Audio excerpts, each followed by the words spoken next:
Thank you সবাই, এত কষ্ট করে যে আপনারা এসেছেন, এত কাজ যে করছেন। সাবেক প্রধানমন্ত্রী ও বিএনপি চেয়ারপারসন খালেদা জিয়াকে নিয়ে ফেসবুকে আবেগঘন এক স্ট্যাটাস দিয়েছেন তার নাতনি ও তারেক জিয়ার একমাত্র মেয়ে ব্যারিস্টার জাইমা রহমান।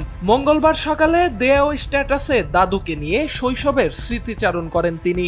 মন্তব্যের পাশাপাশি পোস্টটি নিজেদের টাইমলাইনে শেয়ার করেছেন বিএনপি ও ছাত্র দলের একাধিক কেন্দ্রীয় নেতা। তবে আলোচিত অ্যাকাউন্টটি জাইমা রহমানের কিনা সে বিষয়ে নিশ্চিত হওয়া যায়নি।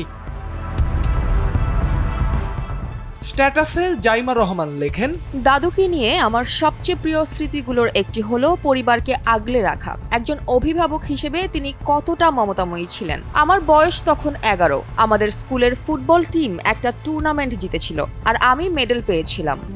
RICL TMX, যুগের পর যুগ স্থাপনা থাকে মজবুত।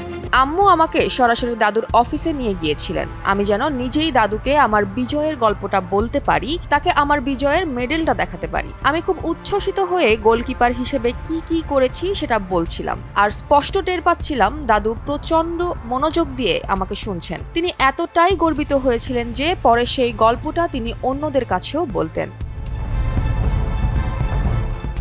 দেশের প্রধানমন্ত্রী হওয়া সত্ত্বেও কিভাবে খালেদা জিয়া পরিবারকে আগলে রাখতেন সেই স্মৃতিচারণ করে জাইমা লেখেন, আমি সবসময়ই জানতাম আমার দাদুর কাঁধে একটা দেশের দায়িত্ব। তবুও আমার স্মৃতিতে দাদু হলেন পরিবারকে আগলে রাখা একজন মমতাময়ী অভিভাবক। লাখো মানুষের কাছে তিনি ছিলেন দেশের প্রধানমন্ত্রী, কিন্তু আমার আর আমার কাজিনদের কাছে তিনি ছিলেন দাদু, আমাদের দাদু। তিনি সবসময় আমাদের খেয়াল রাখতেন, আমাদের জন্য সময় বের করতেন, আর যে সব মুহূর্ত আমাদের কাছে গুরুত্বপূর্ণ ছিল সেগুলোতে আমাদের সাহস দিতেন, উজ্জীবিত করতেন। 17 বছর দেশের বাইরে থাকলেও জাইমার হৃদয় ও মন পড়েছিল বাংলাদেশে। নিজের শেকড় না ভোলার কথা উল্লেখ করে জাইমা বলেন, আমাদের সত্তার যে ভিত্তি, আমাদের যে সংস্কৃতি ও মূল্যবোধ, সেটি আমাদেরকে মানুষ হিসেবে গড়ে তোলে, পরিচয় বহন করে। প্রবাসে থাকা দ্বিতীয় ও তৃতীয় প্রজন্মের অনেক বাংলাদেশির মতো আমিও নিজ দেশের বাইরে ভিন্ন দেশে অনেকগুলো বছর কাটিয়েছি। লন্ডনের দিনগুলো আমাকে বাস্তববাদী করেছে, একটা বৈশ্বিক দৃষ্টিভঙ্গি দিয়েছে।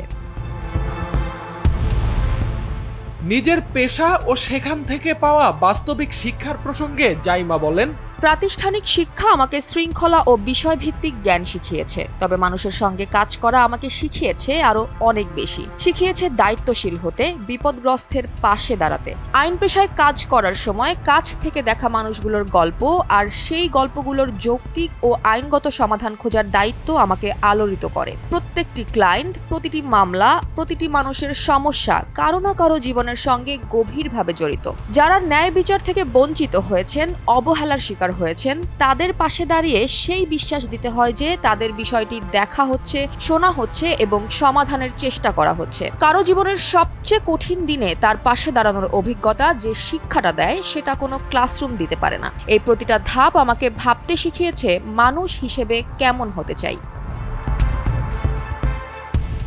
নিজের দাদা শহীদ প্রেসিডেন্ট জিয়াউর রহমানের সম্পর্কে তিনি বলেন, আমি আমার দাদাকে কখনো দেখিনি, কিন্তু তার সততা আর দেশপ্রেমের কথা সবসময় শুনে এসেছি। দাদু আর আব্বু সেই আদর্শটাই বয়ে নিয়ে চলেছেন। 24-এর গণ অভ্যুত্থানের সময় এবং 5 অগস্টের আগে পরের সময়টাতে আমি যতটুকু পেরেছি নেপথ্যে থেকে সাধ্যমতো ভূমিকা রাখার চেষ্টা করেছি। অধিকাংশ সময় বলেছি কম, বরং শুনেছি বেশি। ছোট ছোট কাজের মাধ্যমে তাদের বোঝা একটু হালকা করার চেষ্টা করেছি। দেশে ফিরে খালেদা জিয়ার পাশে থাকতে চান উল্লেখ করে জাইমা বলেন, অনেকগুলো বছর পর দেশে ফিরছি। দেশে ফেরা মানে আবেগ আর অনুভূতির এক অনন্য সংমিশ্রণ। দেশে ফিরে ইনশাআল্লাহ আমি দাদুর পাশে থাকতে চাই। এই সময়টাতে আব্বুকে সর্বাত্মক সহায়তা করতে চাই। একজন দায়িত্বশীল নাগরিক হিসেবে দেশের জন্য সর্বস্ব দিয়ে সর্বোচ্চ ভূমিকা রাখতে চাই। নিজের চোখে, নিজের অভিজ্ঞতায় প্রিয় বাংলাদেশকে নতুন করে জানতে চাই। মানুষের সঙ্গে সামনাসামনি কথা বলতে চাই। আমি চাই বাংলাদেশ আবারও সেভাবে এগিয়ে যাক, গর্জে উঠুক।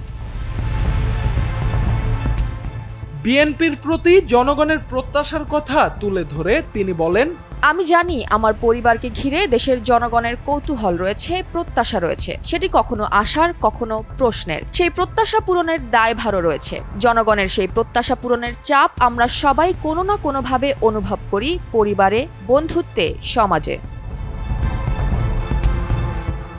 সোহানাল রাজি, এনপিবি।